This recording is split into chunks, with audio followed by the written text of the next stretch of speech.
احباب گرامی، آیت کے الفاظ اس قدر واضح ہیں کہ ان کی تفسیر بھی کرنے کی اگر ہم ضرورت نہ بھی محسوس کریں تو آیت ہر کسی کی سمجھ میں آ رہی ہے، لیکن چند ایک مقامات جن کا اعادہ، جن کی ریویژن لازمی ہے، ہم ان کے اوپر غور و فکر کرتے ہیں۔ سب سے پہلی بات جو اللہ رب العالمین نے اس آیت کریمہ کے اندر بیان فرمائی ہے وہ یہ ہے کہ لوگو، تمہیں ہم نے ایک جان سے پیدا کیا ہے۔ دنیا میں 7 بر اعظم ہیں اور 7 بر اعظموں میں مختلف قسم کی نسلیں انسان بستے ہیں۔ ان کا رنگ، ان کی نسل، ان کی زبان، ان کے لہجے، ان کے انداز ہر طرح سے مختلف ہیں، لیکن اتنے سارے اختلاف کے باوجود ہم نے کبھی نہیں سنا کہ کسی خطے میں، کسی بر اعظم میں ایسا ہوا ہو کہ مردوں کی تعداد بہت زیادہ ہو گئی ہے اور عورتیں کم ہو گئی، یا کسی جگہ پر ہم نے یہ سنا ہو کہ عورتیں بہت ہیں اور مرد کم ہیں۔ اللہ رب العالمین نے دونوں میں ایک خاص تناسب رکھا ہے۔ دنیا کی 7 ارب آبادی جو اس وقت موجود ہے، اس 7 ارب آبادی سے پہلے کتنے لوگ تھے، بعد میں کتنے لوگ آ رہے ہیں، موجود کتنے ہیں، ان سب کے اندر اللہ نے ایک ایسا تناسب رکھا ہوا ہے کہ اللہ فرماتے ہیں کہ لوگوں، جیسے ہم نے پہلے انسان کو ایک کو پیدا کیا تھا، اسی سے ہم نے تم ساروں کی آبادیوں کو آباد کر دیا۔ خلقکم من نفس واحدہ، تمہیں ایک نفس سے اس نے پیدا کیا ہے۔ یہ اللہ کی توحید کی، اللہ کی ربوبیت کی دوسری دلیل ہے جو یہاں ذکر کی جا رہی ہے کہ اگر غور کیا جائے، آپ سورۃ النساء کی پہلی آیت پڑھیے، یا ایھا الناس اتقوا ربکم، لوگوں اللہ سے ڈرو، اپنے پالنے والے رب سے ڈرو، الذی خلقکم من نفس واحدہ، وہ کہ جس نے تمہیں ایک جان سے پیدا کر دیا ہے۔ اگر غور کیا جائے نا تو یہ بہت بڑا کام ہے۔ کہاں آدم علیہ السلام ایک اکیلے تھے، اور کہاں آج میں آپ کو دیکھ رہا ہوں، آپ ایک دوسرے کو دیکھتے ہیں، ہم بازاروں میں نکلیں تو پوری دنیا بازاروں میں گھسی ہوئی ہے، اتنی آبادی، اور سارے کے سارے ایک انسان کی اولاد ہیں، ایک جان سے اللہ نے ان کو پیدا کیا ہے۔ اور پھر اس سے بھی اگلے بڑھ کر اللہ دلیل دے رہے ہیں، ثم جعل منها زوجها، اس ایک جان سے ہم نے اس کی بیوی، اس کا جوڑا بھی پیدا کر دیا۔ اور آپ جانتے ہیں کہ اللہ رب العالمین نے حوا علیہ السلام کو پسلی سے پیدا کیا، اور یہاں رک کر یہ بات سمجھ لیجئے کہ پسلی ٹیڑھی ہوتی ہے، آپ اس کو سیدھا کرنے کی کوشش کریں گے تو توڑ بیٹھیں گے۔ جو لوگ اپنی خواتین کو سیدھا کرنے کی کوشش کرتے ہیں، وہ بجائے ان کو سیدھا کرنے کے ان کو توڑ دیتے ہیں۔ پوچھا گیا اللہ کے رسول اس کا توڑنا کیا ہے؟ فرمایا کسرھا طلاقھا، اس کا توڑنا یہ ہے کہ دونوں میں طلاق ہو جاتی ہے۔ ثم جعل منها زوجها، آپ فطرت کو کیسے بدلیں گے؟ کسی کے لیے ممکن نہیں ہے کہ وہ فطرت کے قانون کو بدلے۔ آپ ہاتھ کے بل چل نہیں سکتے ہیں، یہ فطرت کا اصول ہے۔ اگر آپ بیوی کو، خاتون کو، عورت کو سیدھا کرنے کی کوشش کریں گے تو آپ اس کو توڑ بیٹھیں گے۔ اگر آپ کو اس میں کوئی شے اچھی نہیں لگتی، کوئی اس کی عادت خراب ہے، کوئی بری عادت ہے، تو آپ اس کی اچھائیاں بھی تو نوٹ کیجئے۔ عسیٰ ان تکرہوا شیئا، قریب ہے کہ تم ان کے اندر کوئی بری چیز دیکھو، وَيَجْعَلَ اللَّهُ فِيهِنَّ خَيْرًا كَثِيرًا، لیکن تم غور کرو تو اللہ نے ان میں خیر بھی بہت زیادہ رکھی ہے، اگر غور کرو تو۔ اور جو آنکھیں بند کر کے اپنی مردانگی کے نشے میں بدمست ہاتھی کی طرح مبتلا ہوتا ہے، پھر وہ طلاقیں دیتا ہے۔ اس کو نہ ماں کی پرواہ ہوتی ہے، نہ بیٹی کی قدر ہوتی ہے، نہ بہن کا پاس ہوتا ہے، نہ وہ اپنی بیوی کے ساتھ صحیح طرح سے چل سکتا ہے۔ اس لیے اللہ رب العالمین نے یہاں پر جو یہ ذکر کیا ہے کہ تیرے ساتھ ہی ہم نے تیرا جوڑا پیدا کیا ہے۔ کیوں پیدا کیا اللہ نے؟ اس کی بھی ایک وجہ ہے۔ اللہ چاہتا تو سارے مرد پیدا کر دیتا، اللہ کو کیا تھا؟ اللہ کے لیے کچھ بھی مشکل نہیں، لیکن اللہ نے یہ کیوں پیدا کیا کہ کائنات کا حسن جو ہے وہ اختلاف کے ساتھ ہے۔ دیکھیے آگ ہے تو پانی اس کے مقابلے میں موجود ہے، دن ہے تو رات ہے. اسی طرح سے مذکر میرے رب نے بنایا تو مؤنث بھی ہونا چاہیے تھا. اس نے بنایا ہے. کیوں بنایا ہے؟ لِيَسْكُنَ إِلَيْهَا. سورۃ الاعراف میں اللہ فرماتے ہیں وہ اللہ ہے کہ جس نے تمہیں ایک جان سے پیدا کیا پھر اس کی بیوی بنائی. اس لیے بنائی کہ دونوں ایک دوسرے سے سکون حاصل کریں. اور ایسا ہوتا ہے بندہ دن کا تھکا ہارا رات کو گھر جائے تو اس کی تھکاوٹ اتر جاتی ہے. رسول اللہ صلی اللہ علیہ وسلم سے پوچھا گیا اے اللہ کے رسول بہترین بندہ کون ہے؟ آپ علیہ الصلوۃ والسلام نے فرمایا خیرکم خیرکم لأہلہ. تم میں سے سب سے بہترین بندہ وہ ہے جو اپنے گھر والوں کے لیے بہترین ہے. جو اپنے گھر والوں کے لیے بھلا آدمی ہے وہ تمہارا سب سے بہترین آدمی ہے. وَأَنَا خَيْرُكُمْ لِأَهْلِي. اور میں تم سب سے بڑھ کر اپنے گھر والوں کے لیے بہترین. اور اللہ کی قسم ہم اس معاملے پہ بالکل صفر ہیں. ہم لوگوں سے میٹھا بول بولتے ہیں اور گھر میں جا کر ہمارا غصہ ہم نہ جانے کیا بن جاتے ہیں. ہم وہ نہیں رہتے جو ہم باہر ہوتے ہیں.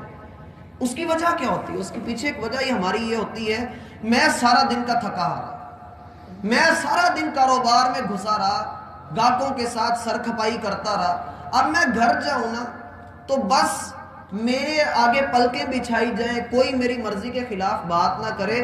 میرا بھائی ہم یہ چاہ رہے ہیں, چاہت بری نہیں ہے, ہم تھکے ہیں, ایک انسان ہیں, ہمارا بھی دل کرتا ہے کہ ہماری مرضی کے خلاف کوئی بات نہ کی جائے. لیکن کیا عورت گھر سے باہر نکلتی ہے؟ نہیں نکلتی. وہ سارا دن میرے اور آپ کے انتظار میں گزار رہی ہے. وہ ماں کی صورت میں, بیٹی کی صورت میں, بہن کی صورت میں. وہ بھی چاہتی ہے کہ جب بیٹا, باپ, بھائی یا شوہر گھر میں آئے تو میں اس کے ساتھ ہنسوں کھیلوں, میں اس کے ساتھ اپنے دن کے اوقات کا ذکر کروں. وہ چاہتی ہے کہ میرے ساتھ یہ بھلے طریقے سے بات چیت کرے. اور اگر میرا غصہ جو ہے وہ میرے ناک پہ ہوا تو پھر میرا بھائی یاد رکھیے اگر کسی خاتون کو, کسی عورت کو کوئی دوسرا کندھا مل جائے نا تو پھر بندہ خبر بن جاتا ہے. اپنا کندھا دینا شروع کیجیے, سہارا دینا شروع کیجیے. یہ باتیں ہو سکتا ہے کڑوی ہوں لیکن ہمیں اس کے اوپر غور کرنا چاہیے. رسول اللہ صلی اللہ علیہ وسلم اپنی بیویوں کے درمیان جب بیٹھے ہوئے ہوتے تھے تو سیدہ عائشہ فرماتی ہیں یوں لگتا تھا جیسے آپ ہمارے ہی, ہماری ایک ایک بات سنا کرتے تھے. بیویاں آپ کے ساتھ شرارت بھی کرتی تھیں, آپ کے ساتھ ہنستی کھیلتی بھی تھیں, وہ ناراض بھی ہوتی تھیں, آپ ان کو منایا بھی کرتے تھے. آپ علیہ الصلوۃ والسلام دنیا کے سب سے بڑھ کر مصروف ترین آدمی تھے, لیکن تاریخ گواہی دے رہی ہے کہ آقا علیہ الصلوۃ والسلام نے کبھی بھی اپنی بیوی کے ساتھ کسی برے لہجے میں بات نہیں کی. اور اگر کسی بندے کی اچھائی نوٹ کرنی ہو نا تو اس کی بیوی سے اس کے بارے میں پوچھ لیں کہ بندہ کیسا ہے. اس کو کھلوا لیں کہ بیوی اپنے بندے کے بارے میں کیا کہتی ہے. اگر تو وہ اس کے بارے میں اچھا بولتی ہے تو بندہ واقعی اچھا ہے, لیکن اگر بیوی اس سے راضی نہیں ہے تو پھر بندہ اچھا نہیں ہے. یہ ذہن میں رکھیے. ثم جعل منها زوجها. اللہ فرما رہے ہیں کہ ہم نے اس کے ساتھ ہی اس کا جوڑا بھی بنا دیا. یہاں ایک اور نقطہ, حدیث میں اللہ کے رسول صلی اللہ علیہ وسلم نے بتلایا کہ یہ پسلی سے پیدا کی گئی ہے. پسلی کہاں ہوتی ہے؟ دل کے قریب. پسلی دل کے قریب ہوتی ہے. اللہ نے یہ اس لیے بنائی ہے کہ تیرے دل کے قریب رہے اور تو اس کی حفاظت کر سکے جیسے تیری پسلیوں نے تیرے دل کی حفاظت کی ہوئی ہے. تو اس کی حفاظت کر, لیکن ہم اس کی حفاظت بھی نہیں کر پا رہے. ثم جعل منها زوجها. اس نقطے کو بھی نوٹ کیجئے کہ توحید میرا رب سکھا رہا ہے لیکن ساتھ میں ادب بھی ہے. پھر آگے اللہ رب العالمین اگلی چیز دے رہے ہیں وَأَنزَلَ لَكُم مِّنَ الْأَنْعَامِ ثَمَانِيَةَ أَزْوَاجٍ. اللہ نے تمہارے لیے 8 طرح کے جانور نازل فرمائے ہیں. نازل کرنے کا مطلب یہ ہے کہ یہ اسی کی عطا ہے. جانوروں کا خالق و مالک بھی وہی ہے. ورنہ ہاتھی کو نکیل ڈالنا, ہاتھی کو پکڑنا, اس کی مہار تھامنا یہ کچھ سوکھا کام نہیں تھا. انسان اس کے سامنے چھوٹا سا ہے, وہ اپنا ایک قدم اٹھائے تو انسان کا نام و نشان مٹ جائے گا. کون ہے وہ ذات جس نے انسان کے لیے اتنے بڑے بڑے جانور مسخر کر دیے؟ صرف اللہ ہی ہے. اس نے 8 جانور نازل کیے. وہ 8 جانور کون سے ہیں؟ 8 جانوروں سے مراد ہیں 4 طرح کے جانور, لیکن جب ان کو الگ الگ ہم نر مادہ مذکر مؤنث کر کے گنیں گے تو وہ 8 بن جائیں گے. جیسے بکرا اور بکری یہ 2 ہو گئے, بھیڑ اور دمبی یہ 4 ہو گئے, اونٹ اور اونٹنی 6 ہو گئے, گائے اور بیل یہ ٹوٹل 8 جانور ہیں جو اللہ سبحانہ و تعالیٰ نے بالخصوص ہمیں عطا کی ہیں. انہی کی ہم قربانی کرتے ہیں، انہی کی ہم قربانی کرتے ہیں. یہ بھی ذہن میں رکھیں قربانی کا مسئلہ، کہ قربانی میں مذکر جانور تو ہوتا ہی ہے، بعض لوگ مؤنث نہیں کرتے، مؤنث بھی ہو جاتا ہے. حدیث میں آتا ہے اللہ کے رسول صلی اللہ علیہ وسلم نے ایک مرتبہ بکری بھی ذبح کی تھی اور ایک مرتبہ گائے بھی ذبح کی تھی. دوسری بات یہ ہے کہ یہ 8 جانور، ان سے بندہ کھل کر فائدہ حاصل کرتا ہے، دودھ بھی پیتا ہے، گوشت بھی کھاتا ہے، ان کے چمڑے سے جیکٹیں، جوتے، جو اس کا من کرتا ہے وہ بنا لیتا ہے. اگر اللہ تمہیں اتنی سمجھ ہی نہ دیتا تو پھر تم کیسے ان سے فائدہ حاصل کرتے؟ اور بڑی عید پر بڑے واقعات ہمیں نظر آتے ہیں کہ اگر وہ بیل جو ہے وہ آپے سے باہر ہو جائے، جیسے پنجابی میں پوتر جائے، تو لوگوں کے ہاتھ نہیں آتا ہے وہ، اور پھر جب وہ سنبھل جاتا ہے تو بڑے سکون سے اپنے گلے پہ چھری پھروا لیتا ہے. اسے تیرے لیے مسخر کرنے والا تیرا رب ہے، تو نے اپنے رب کے لیے اپنے آپ کو کتنا مسخر کیا. پھر اگلی بات ہے یخلقکم فی بطون امہاتکم، وہ تمہیں تمہاری ماؤں کے پیٹ میں بناتا ہے. کیسے بناتا ہے؟ خلقا من بعد خلق، درجہ بدرجہ.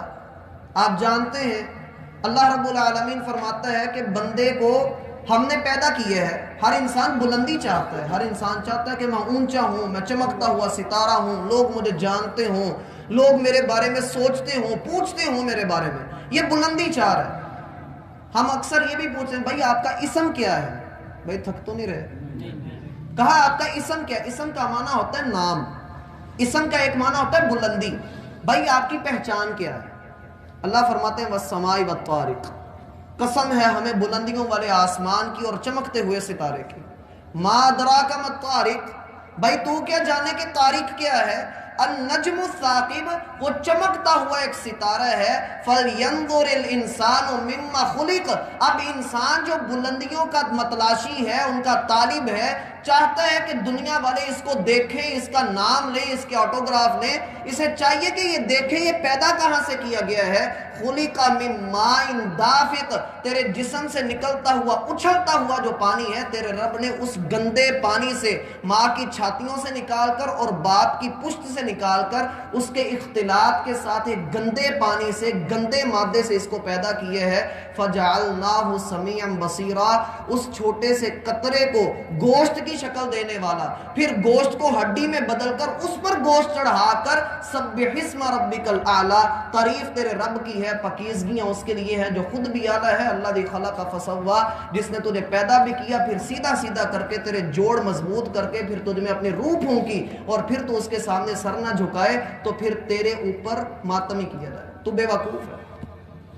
خلقا من بعد خلق، ایک درجے کے بعد دوسرا درجہ دیا ہے، اور ان درجوں کے اندر بھی دیکھ فی ظلمات ثلاث، دنیا کی جتنی لیبارٹریز ہیں ان ساروں کے اندر تجربے کیے جاتے ہیں بڑی بڑی روشنیوں کا اہتمام کر کے. لیکن دیکھ تو صحیح کہ تیرے رب نے پورا انسان ایک انسان کے پیٹ کے اندر بنا دیا، اور وہ بھی اندھیروں میں.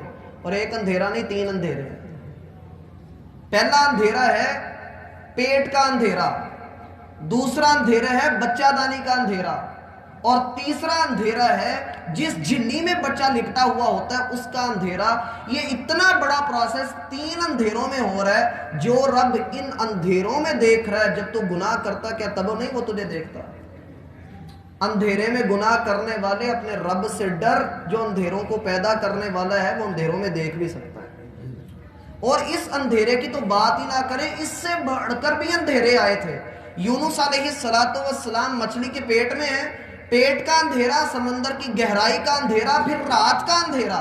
ان 3 اندھیروں میں جب وہ اپنے رب کو پکار رہا ہے، لا الہ الا انت سبحانک انی کنت من الظالمین، مالک فرماتے ہیں اگر وہ یہ کلمات نہ کہتا للبث فی بطنہ الی یوم یبعثون، قیامت تک اس کے پیٹ میں قید رہتا. پھر فرمایا ذالکم اللہ ربکم، یہ ہے تمہارا اللہ جو تمہارا پالنے والا ہے، یہ ہے اللہ. اب اس جیسا کوئی ہے تو دکھاؤ. لہ الملک، بادشاہی اسی کے ہاتھ میں ہے، جسے چاہے 6 انگلیاں دے کر پیدا کر دے، جسے چاہے پورا سیدھا سیدھا پیدا کر دے، جسے چاہے آنکھیں دے، جسے چاہے نہ دے، جسے چاہے جڑواں بچے عطا کرے، کسی کے گھر میں کچھ بھی نہ بھیجے. یہ اس کی شان ہے، بادشاہت اس کے ہاتھ میں ہے. جب بادشاہت اس کے ہاتھ میں ہے تو پھر مان لو کہ لا الہ الا اللہ، اس کے سوا کوئی معبود برحق نہیں. بندگی کے لائق وہی ہے. فَأَنَّا تُصْرَفُونَ. اب تم دیکھو کہ تم نے اپنی ڈوریں کس کے ہاتھ میں دی ہوئی ہیں, کس طرح پھیرے جا رہے ہو تم نے اپنی جو ہے وہ کن کی انگلیوں پر تم ناچ رہے ہو. فَأَنَّا تُصْرَفُونَ. ذرا غور تو کرو. اور دیکھا جائے نا تو انسان ان ساری باتوں کا اعتراف کرنے کے بعد بھی جب نہ مانے نا کہ اللہ ایک نہیں ہے, تو پھر یہی کہا جا سکتا ہے کہ بھائی تو نے اپنی رسی کسی اور کو پکڑائی ہے, تو کسی اور کے پیچھے لگا ہوا ہے, تیری خواہشات اس دین کے اندر آ کر پوری نہیں ہو رہی, تو بس تو مسلمان نام رکھ کر اپنے کام جو ہے وہ کافروں والے کر رہا ہے. اب اگلی جو آیت ہے انشاءاللہ اللہ نے توفیق دی تو اس میں بھی ایک بہت بڑا اعلان ہے. اللہ ہمیں سمجھنے